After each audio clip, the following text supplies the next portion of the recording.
Welcome to the Sacred Marriage and Relationship online course through the Shamanic Astrology Mystery School. My name is Eric Roth, and I'm the Managing Director and also the Administrator and sometimes guest facilitator of these online courses.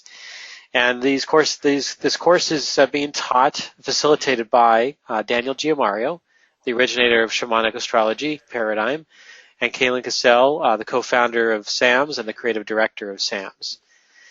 All right, you two, I'll let you take it from here. I just wanted to mention what we're going to be talking about is this is an introduction to the material itself, the inner sacred marriage process, as well as relationship process in shamanic astrology, and there's going to be some examples cited here. And so this is just an overview to kind of what's your appetite for all the much more in-depth lessons that will be brought forth from there. So go ahead, guys. So this is our introduction to the third webinar in the Shamanic Astrology Mystery School. This is the natural follow-up to the script and archetype one we did 2 years ago, and the timeline planetary transit course that we did last year. And today we're coming again from remote locations, and we have some really good internet so far today. Cayelin, hi there in Tucson, and I'm speaking from Antipolo City in the Philippines.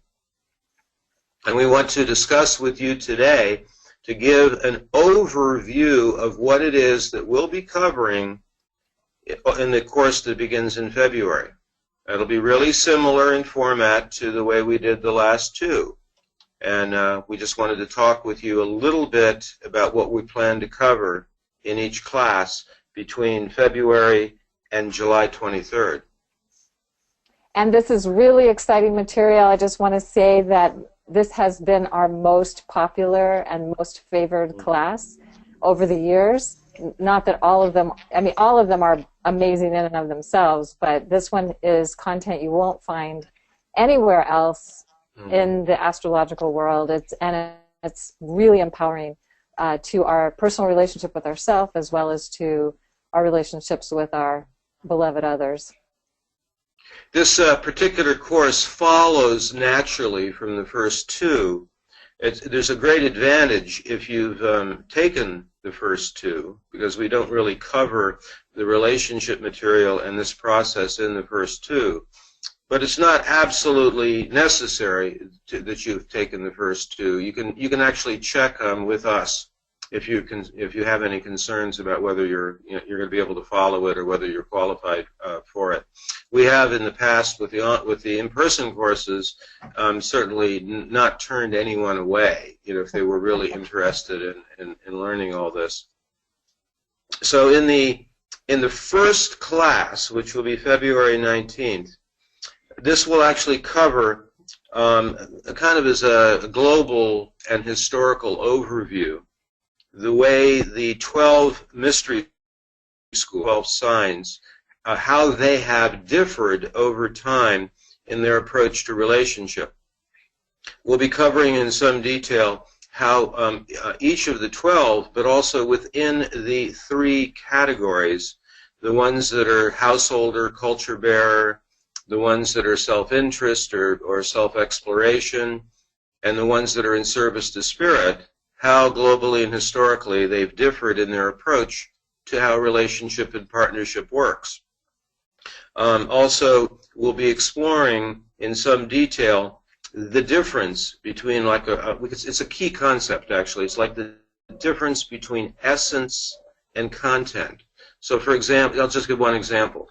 If we took the Cancer Mystery School, now Cancer always has the same essence. It's a concern for the nourishment and the ability to provide security over a long period of time for our children, for our families, for our communities. That's always been Cancer. It's also in the category of householder or culture bearer. However, over a period of time, and also depending on what part of the world you're in, the content can be different. You know, you can everything from the more recent way of understanding it in the West, the so-called nuclear family, but in other time periods that it would involve, you know, a whole community raising a family, or the women wouldn't even be concerned about the man's role in it. It would be like the grandmothers and the sisters that would be involved in raising the family. So the specific content of a mystery school will change, even though the essence will remain the same.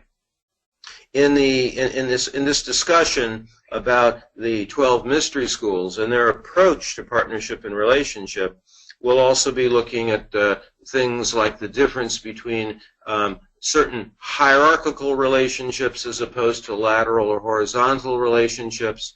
We'll also be discussing how certain mystery schools come from a more renunciate, non-secular approach, some that wouldn't even be involved with relationship at all, and then the ones that are entirely secular, and not just from the perspective of how we would understand marriage, but just intimacy is art. Certain ones are not oriented toward long-term committed relationship, but that's not to say they're not intimate.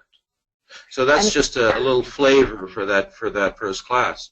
Well, in a way, it's a bit of an overview of what's covered in the script and archetypes class, because this is all content that we go into more in depth there, but it'll be an opportunity for people to review that, because it will be something we'll be integrating throughout the rest of the class. But this very specific thing won't be like covering everything about the mystery school, but rather specifically about partnership, relationship, and the ways of life that emanate from those different categories in those 12 mystery schools. Right. I was just wanting to mention to people that if they've taken script and archetypes, they will recognize some of that content that's covered in that class. Yeah. So that's the first class. And then the second class, you might want to discuss a little bit, Cayelin. Well, so these dates are a little bit loose, so just but for now, it looks like March 12th will be this next class, the second class, and it has to do with the journey of the soul and relationship, and from the perspective of the moon that really describes how we've done relationship in the past. And then for women, they're Venus, and for men, they're Mars. We also call this the gender planet that describes current life intent. So it's the movement from the moon to the Venus or Mars position, depending on whether you're male or female, as well as how the moon then relates to the descendant. The descendant is the angle of the chart that is about relationship intent, or what is the relationship project for the current life. And then from also the gender planet, meaning your Venus or your Mars, depending on whether you're male or female again, to the descendant axis, or the relationship, also known as the relationship axis. So we'll be covering all of that, and that's very useful and helpful information to see where it is where you're coming from and where you're intended to go, and what the challenges might be, or is that an easy transition? Is that is it the same? Is it different? And if it's different, is it drastically different? All of those things we'll be covering around that class. Again, and also similarly to the first class, it will be familiar to those of you who've taken the other classes, particularly script and archetype, because we do strongly emphasize this sense of the movement, the flow from who you were before, your instinctual self, your lineage self, and then the movement toward the intent in the current life. But again, now the emphasis is specifically regarding partnership and relationship.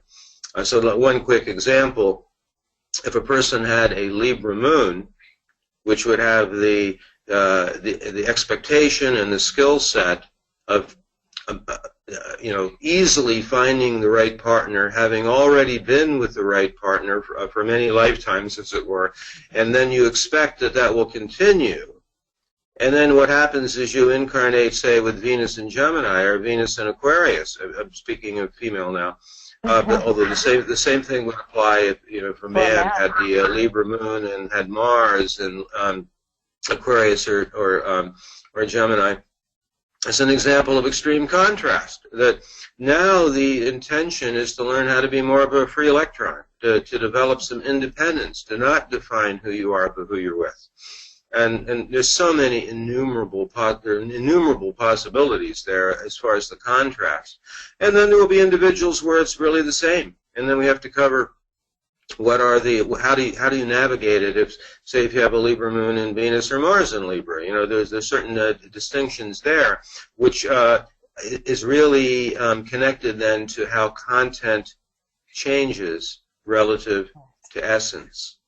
Yeah. So that's what's going to happen in the second class. Then we move down to the March 26th class, and this will be like a really full-on, with the details and the depth of the archetypes of Venus and Mars, and we will start with the gender planet, meaning women's Venus and man's Mars position. And then looking at the approach to those positions. And remember, this is current life intent. So it's dealing with what you came in to investigate. And then we'll also look at how that differs from the archetypes of the Venus and Mars opposite gender planet, a man's Venus or a woman's Mars. And there's a different way of understanding that. And I should mention, and you know, we talk about this all the time, how different this is than the mainstream approach of looking at a woman's Mars in a certain way. We really have a very different view of it, and that's what the March 26th class it will be delving into in some detail. Not only a different view, but also a more helpful view of this too, so that we can really get a good handle on what that's about for ourselves, and particularly the opposite gender planet that we might project onto a partner if we haven't learned how yet to take responsibility for that for ourselves. So we'll be covering that as well. And actually, what you're just bringing up, it would be in this class number 3, that will have the first presaging, looking ahead to what the culmination of this course is, which is the inner sacred marriage process. I might want to mention here that having an opportunity to do this over a long period of time, rather than crammed into 5-day, 4-night intensive, will allow us more elegantly to shift back and forth between how all of this material works for relationship. And of course, almost everybody has a great interest in their love life or finding a right partner, making their relationship work better. But there's a distinction between that and the sacred marriage process.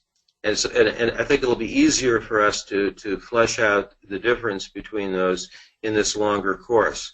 When we do the shorter course, I say, hey, this is really, sometimes we do a whole course just on the inner sacred marriage process, not relationship, but everybody wants to move it to relationship, so almost everybody. So we get to do both in this class.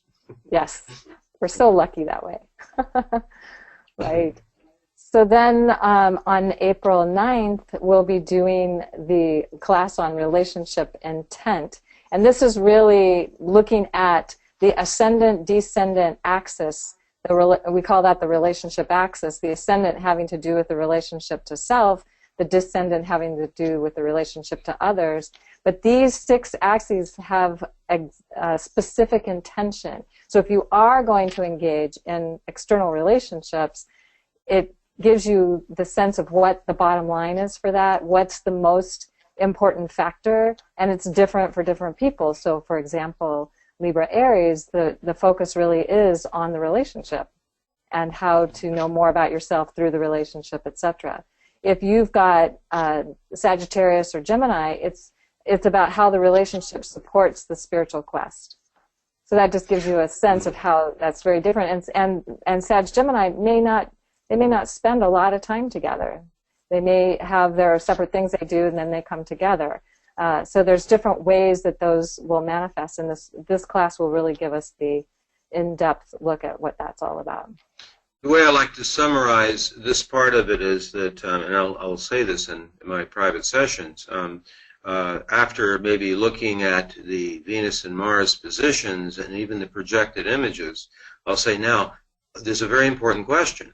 If you're going to be in a long-term committed relationship, number one, why would you want to do that? And number two, how can you tell if you're on the right track? And that's the material that's covered in this particular class. The overall bottom line, final destination, determinant of the intention of a relationship, which incidentally, I'll just mention here at this point, about 4/5 of all horoscopes, what we're attracted to, the projected image, is different than what the relationship intent is. and by the time we get to this class, we'll be able to sort out why that's so. You'll be able to see maybe what you're one of the, maybe you yourself are in the 1/5 category where the projected image, what you're attracted to, is in fact the same as a relationship. Always will gravitate toward those books, you know, in the bookstores that say things like "smart women, bad choices" or "looking for love in all the wrong places," you know, which we'll be able to see why that is so by the time we get to this class. Indeed. Then on May 11th, we're going to reach a class that's going to cover lots of stuff. I mean, it will be the relationship transits, the life phases, and the planetary complexes to Venus and Mars, and also to the Descendant. And that's going to be somewhat similar to the way we did it in the timeline class. But for those who took the timeline class, you'll remember that we did not place a great deal of attention on the Venus and Mars material, because we said that that's what is focused on entirely, specifically in this particular class. So this is the, you know, like if you're born with Saturn conjunct Venus, I mean, that will be, and we'll cover stuff like that. If you happen to be in a Venus return, you know, how that's different for men or for women, if you happen to be in one of those life phases. Also, the transits that would take place to your Venus and Mars. All that will actually be covered in the May 11th class. The issue, though, for May 11th, and why May 11th? Because we're going to actually be doing 2 classes in a row, but the May 11th one is specifically about the gender planet. I think I didn't make that entirely clear. Mm-hmm. Meaning a woman's Venus and a man's Mars. And then the next class after that, it's the same thing: the complexes, the transits, the life phases, but to the OGP. And there's so much rich material there that it was necessary to actually cover it in 2 classes. And then you'll be able to see more clearly the distinction between how it works with the gender planet and the opposite gender planet. OGP, opposite gender planet, just in case anybody didn't quite catch that. Yeah. Yeah, So it's actually when you're teaching this, and it's a little easier to say OGP than it is every time to have to distinguish. Well, this was a man's Venus or a woman's Mars. So we're making that clear distinction that the archetypes and the way of working with your own gender planet, men's Mars and woman's Venus, it works different than the projected opposite gender planet. So we're offering a woman's Mars and a man's Venus, the opposite gender planet. Yeah. So we're offering 2 classes in a row because there's so much rich material there. I mean, even we could actually, for those of you who are in the timeline class, there's so much rich material just on the transits, or just on the life phases, and just on the complexes. So this is similar to that, but it's specifically oriented toward the Venus and Mars positions and the Descendant. right? And we won't be talking about the other possibilities. We'll be focusing on these pieces, the Venus, Mars, and Descendant. And then on June 17th, we're going to be engaging the Journey Towards Wholeness, Part 1, because we'll have a Part 2 following, maybe in a class after that, but not right after that. And this is really the inner sacred marriage process that everybody benefits from doing. If you have that connection to your inner beloved, to your opposite gender planet, to that archetype, to that understanding of what that's all about, then you're not necessarily projecting that onto your partner, and that helps you have external relationships in a much healthier and more fun way, actually. Or you can notice when you are projecting, and you can realize that's your projection, and it's not necessarily the other person is even meant to be that way. So it's a very useful class, looking at what those projections might be. And also, I mean, looking at how you can own that for yourself, inside yourself. And one of the reasons why we've taken this, we've extended it to 2 classes, is that since we first started teaching about this, maybe 10 years now, the sacred marriage process, 12. It might be longer than that. I think it's 12 or 11, at least 11 years now. Yeah. Yeah. Yeah. That we've had an opportunity to flesh it out more, to extend it more, to see the nuances of it. And so what I've discovered is that there are really 2 separate ones that work in similar ways, but like, for example,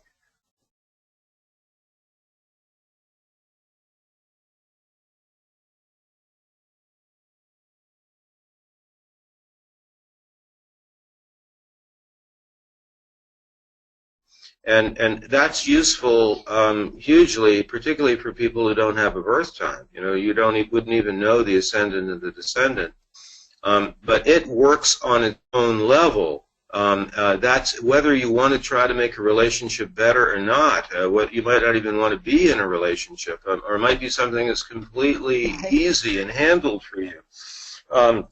So the Venus and Mars integration, the sacred marriage of Venus and Mars, like, say, in my own chart, I have Venus in Virgo and Mars in Scorpio. And so that there's ways of having those 2 symbols synthesize, do alchemy, come together to create a synthesis, which is an internal strength and wholeness then is developed. That is really irrelevant then as far as what is taking place in your outer relationship life, whether you want to be in one or not. And now that then also you can see by the time we get to that class how helpful it will have been to have known about the archetypes. All the archetypal work we had done before, we would have done up to that point, which covers how Venus and Mars operate, both the OGP and the GP, and then we do the synthesis of those 2 in that class. Then the following class, Journey Toward Wholeness, Part 2, then that's taking it to another level. It works best when you've already done that internal sacred marriage work of your own Venus and Mars, but then we're including relationship intent. We're including the ascendant-descendant axis with particular emphasis on the descendant, the archetype of the descendant, and then there's the creation of a whole other type and more comprehensive type of sacred marriage, inner sacred marriage, which actually then is the spiritual culmination of the whole process. At that point, certainly it does make your external relationships better and easier, but it clarifies what the intent actually is, because you now have developed the wholeness. What I always like to say about this is that when you have established that inner wholeness from the inner sacred marriage process, then whatever relationship you have is adding to the wholeness.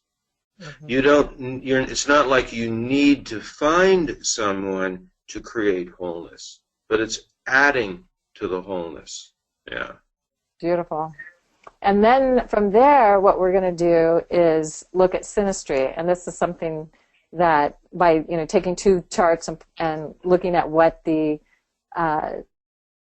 it's really true for each person, looking at their karmic links, also maybe where they have future connections, where they're working on similar things, or maybe they're working on very different things, and giving an understanding of how to work with that. I like how you say it, Daniel, like putting your cards on the table, and then you decide whether you really want to play that game or not, based on information that is given by that. But it's not to say, when you look at these things, that somebody is meant to, a couple is meant to be together or not. Right. It's meant to look at what is it that you're both working on individually, and how does that work in how you're coming together in a couple relationship, or any kind of relationship. It could be children, lateral, horizontal relationships, friends, collaborators, as well as all the different categories of intimacy, lovers, partners, friends with so on. Right. And one other thing I wanted to add to that, Cayelin, was that in the Synastry chart comparison Karmic Links class, which is June 4th, we'll be covering. It's not June 4th. We changed. Oh, that. That's right. That's the date, one of the dates you. Anyway, you'll when you see this video, you'll see the dates of our 10 classes. Is that we'll be covering actually 3 different categories of karmic links. There will be the ones that are from the past. It's like when you meet someone and you have that sense, wow, we've already been together before. And those are pretty easily seen, and we'll be covering those. Then there will be the connections that are current life connections.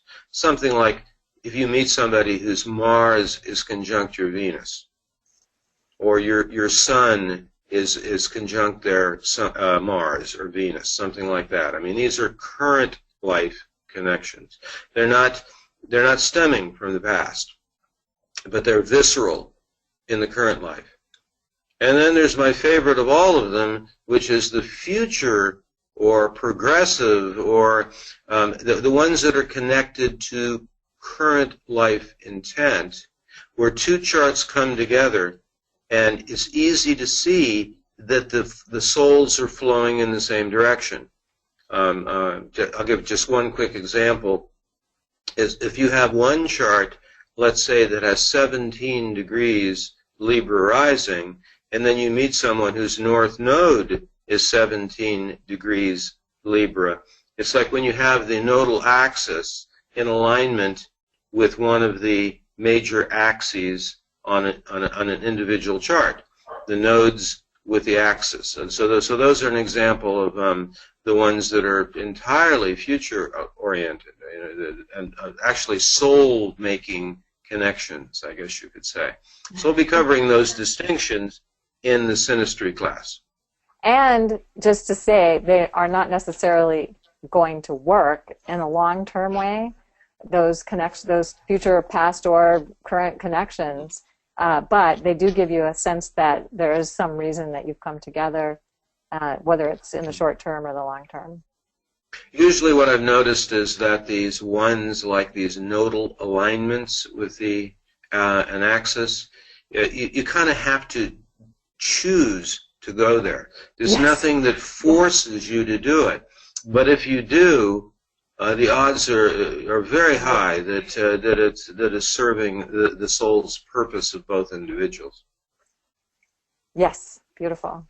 And then our very last class will be on relationship counseling. So how do you speak to, if you're wanting to use this and help other people with it, how do you speak to them about it in a way that it's not saying, oh my God, you're soulmates, but also not saying, you should turn tail and run the other way. Right? Not to make predictions or look at it in such a way that it's making a judgment for that other person. You just give them the information, and so they can make an informed decision for themselves. So we'll be covering that in the very last class. It's interesting because it's it's in this class that we very strongly emphasize one of the key principles of the shamanic astrology paradigm. It's something I always like to say, that astrology is the highest of the lower mysteries. And one of the higher mysteries would be, why would it be? Why is it in fact so that two people would come together and decide to be deeply personal and intimate with each other? There is no type of astrology, no form of divination, this is our view in our school, that should at any level pretend to think they know who should be together and who shouldn't be together. And that is part of great mystery. However, the greatest set of tools that I'm aware of to help sort it out, to give a framework, to be able to actually give people an opportunity to participate with great mystery, to choose to cooperate with it or not. It's this class that really reveals that particular principle. No way do we say who should be together and who shouldn't be together. But if you want tools to help sort it out and then have permission to either go forward or not, I don't know of anything better than this. Mm-hmm. So true.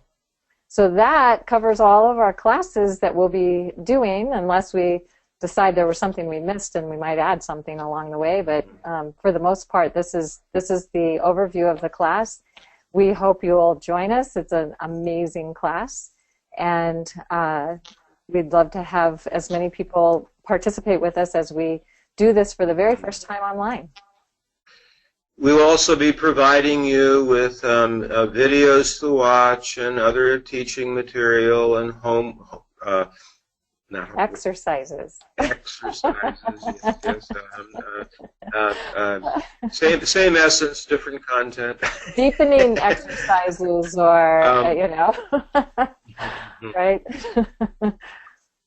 And it occurred to me to mention one other thing. If you are wanting to tune in to whether or not this course is for you, and you're watching this in January or early February, go outside in the evening, because an extremely wonderful and special thing is happening. Venus and Mars themselves are now approaching the point of being within 10 degrees. By the time you listen to this, they will be within 10 degrees.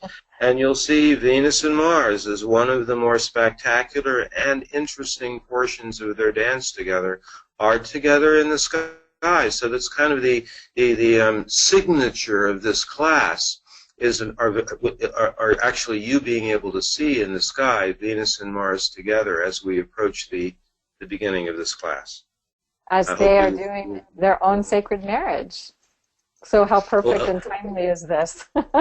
Yeah. Last night was we went out and we had it clear here last night, and there was the moon beautifully, right exactly over Mars in a straight line down to Venus, in a triangle with Fomalhaut. It was quite interesting. Beautiful.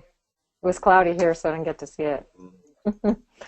So I hope you will decide to join with us and continue our journey together. Indeed.